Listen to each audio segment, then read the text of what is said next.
See, your problem in life ain't if you aim too high and you miss it. Your problem in life is if you aim too low and you hit it.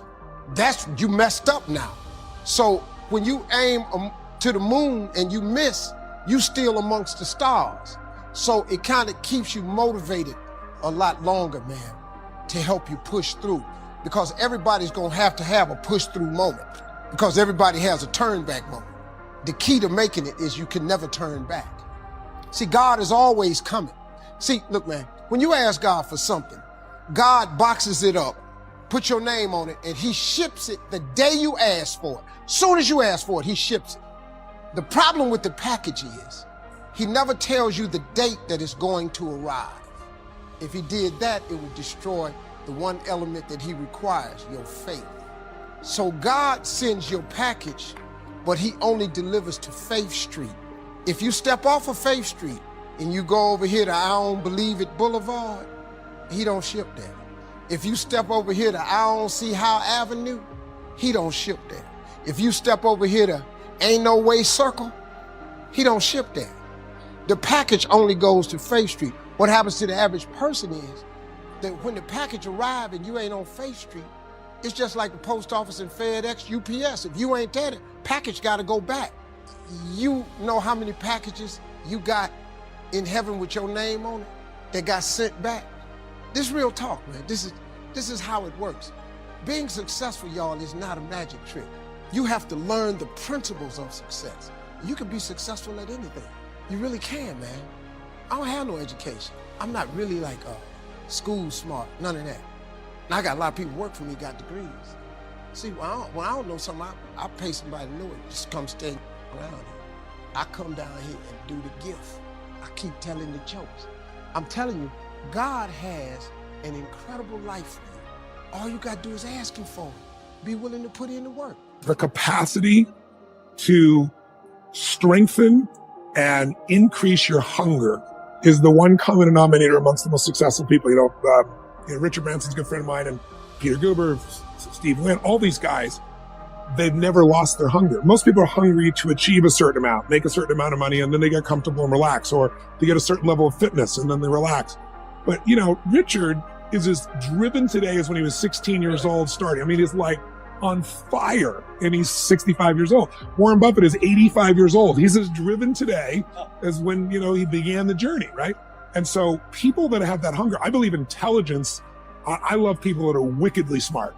And I work to be wickedly smart by educating and training myself and so forth and training my brain. But there's a lot of intelligent people can't fight their way out of a paper bag, right? Hunger is the ultimate driver, because if you're hungry, you can get the strategy, you can get the answer. If you can't model it, you can find it. Another guy interviews a man named Kyle Bass. Kyle Bass took $30 million, gathered money together, a lot of money, but other people's money, turned into $2 billion in the middle of the subprime crisis. That's a very big return. You can say that in 2 years, right? Oh my God. So I'm like, how did you do this? It's historic. There's several books you read and they open up the chapter, and some of the most historic books written recently. The gentleman who wrote Flyboys also wrote one of the books, and he starts out talking about Kyle Bass doing this incredible piece. It's like being there with him. But the way he did it was he risked 6 cents to make $1, and he just leveraged that up. Wow. So he could be wrong how many times and still break even? 15, he could be wrong 15 times and make money. So, but he's also smart as hell. He looked at things, he evaluated things. It's more detailed than I explained in the book, but the core they all have in common is they risk for valuable returns. And I say to you, there's more in you right now than's represented in your bank account. There's more in you right now that's being reflected by your life right now. Your life is not a true reflection of your potential. You have greatness within you. And what's exciting about you and your business is you've now got the way. Whether you use it or not, it's up to you. Whether you cash it in or not is up to you. Whether you make a fortune or just a little, that's all up to you. Each person's ambition, it's called the same marketing, the same product. These products are the same for everybody here. The marketing system is the same. The difference is each person's philosophy and each person's individual ambition. But whatever your ambitions are, now you've got the ways and means. And here's what you've got the ways and means to do. Serve as many people as you would like. Now, here's what's exciting about recruiting. With what you're involved in here, you can directly and indirectly affect the lives of dozens of people. Some of you are going to directly and indirectly affect the lives of hundreds of people. And some of you, if you wish, can directly and indirectly affect the lives of thousands of people. And the pay is accordingly. If you affect a few, you earn that pay. If you affect the many, you earn that pay. But the secret is found in the Bible. Service to many leads to greatness. Now, John Kennedy said it in his inaugural speech. Here's what he said: don't ask. Don't we wish that was the current political philosophy? Where is John Kennedy and his philosophy? John Kennedy said, don't ask. That's important if you understand philosophy. He said, don't ask what the people can do for you. Don't ask what the country can do for you. Don't ask what the government can do for you. That's not how you get rich. That's not how you have high self-esteem. That's not how you get trophies to put on the mantle above the fireplace, asking what the people can do for you. Don't ask, he said, what the people can do for you, but ask, what could I do for my country? And the country means the people. What could I do for the people? I want trophies. I want recognition. I want high self-esteem. I would even like a chance to make a fortune. John Kennedy said it's easy. Don't ask what the people can do for you, but ask, what could I do for the people? Could I directly and indirectly serve many in my country? Now, Zig probably said it best. Zig says money isn't everything, but it ranks right up there with oxygen. Zig says, my dentist told me, Zig, only floss the teeth you want to keep. You know, forget the rest. But here, Zig is famous for this now. This is one of Zig's philosophies, and it goes right along with the other two, the Bible and John Kennedy. Here's what Zig says: if you help enough people get what they want, you can have everything you want. If you help enough people get what they want, you can have everything you want. Now, wanting everything you want, we call that self-interest. But it's okay to have self-interest if you do it in a positive way.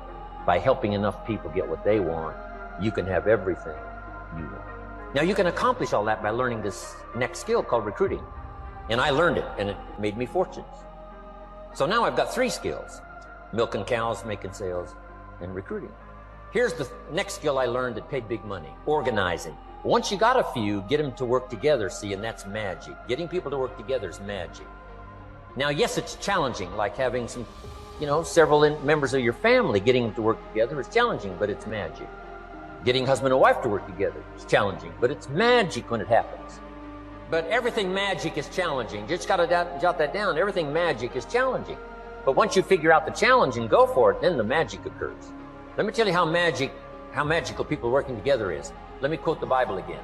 It says, if 2 or 3 agree on a common purpose, nothing is impossible. Just try that on for your mental size. If 2 or 3 agree on a common purpose, nothing's impossible. Everybody's looking for a challenge. Here's what I teach, especially the kids. Here's the best challenge in the world. Let's go do it. Not you go do it. Let's go do it. If 2 or 3 of us decide on a common purpose to do it, nothing's impossible. Incredible. Working together, organizing. Now, when everybody's an independent, now it's a little more challenging. Like having kids, they've each got their own opinions. They've each got their own ambitions and desires. When we're suffering and sacrificing, we wonder whether it's worth it. We wonder whether we're supposed to. We wonder whether sacrifice or setbacks or suffering is a sign it's not our real dream, don't we? See, at the gym, you'd never think, oh, I'm going through some pain and discomfort. This must be a sign I shouldn't be at the gym. You'd never think that.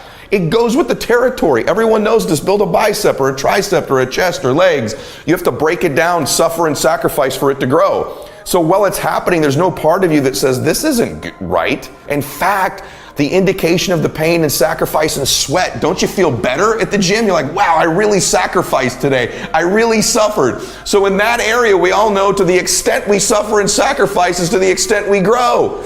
And your body is a metaphor for the rest of your life. But the rest of our life, every time we sweat, every time we sacrifice, every time we suffer, we don't do what we do at the gym. We start saying, well, wait a minute. Maybe I'm not supposed to be doing this. Maybe I'm not cut out. Maybe it's not my destiny. Maybe I just can't do it. It's the most unbelievable, ridiculous conclusion we draw, but it's what everybody does, which is another form of distraction, is doubt.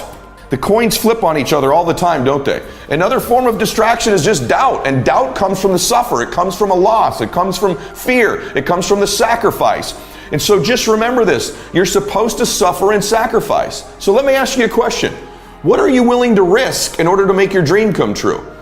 Nothing ventured, nothing gained. You're going to take a risk. Maybe it's financial.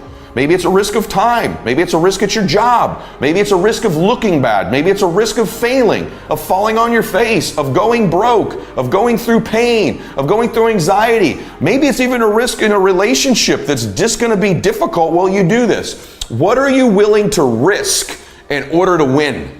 And you have to accept that, because remember what I'm going to tell you. The price you will pay for not making your dream come true is far greater than the one that you will pay to make it come true.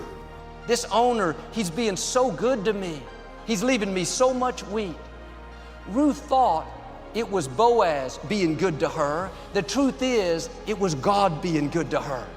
Boaz was the resource, but God was the source.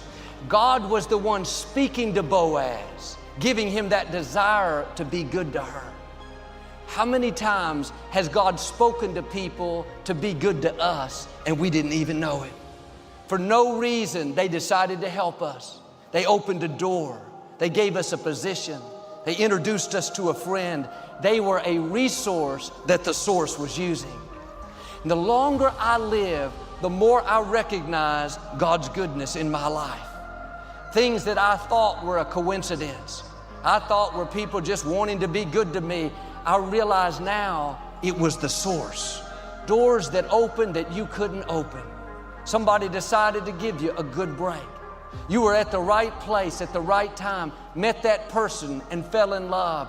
That wasn't a coincidence, that was the source. That person that put in a good word for you, you got the promotion. You weren't lucky, that was God speaking to them like He spoke to Boaz. Every good thing comes from our Father above. They may not have even known it was God speaking to them. They just suddenly had a desire to be good to you, to stay late and introduce you to the client, to waive the policy and put the loan through. Are you recognizing the source? Are you thanking God for every good gift? Do you realize you wouldn't have waken up this morning without the source? You wouldn't have air to breathe without the source. Your eyes wouldn't see without the source.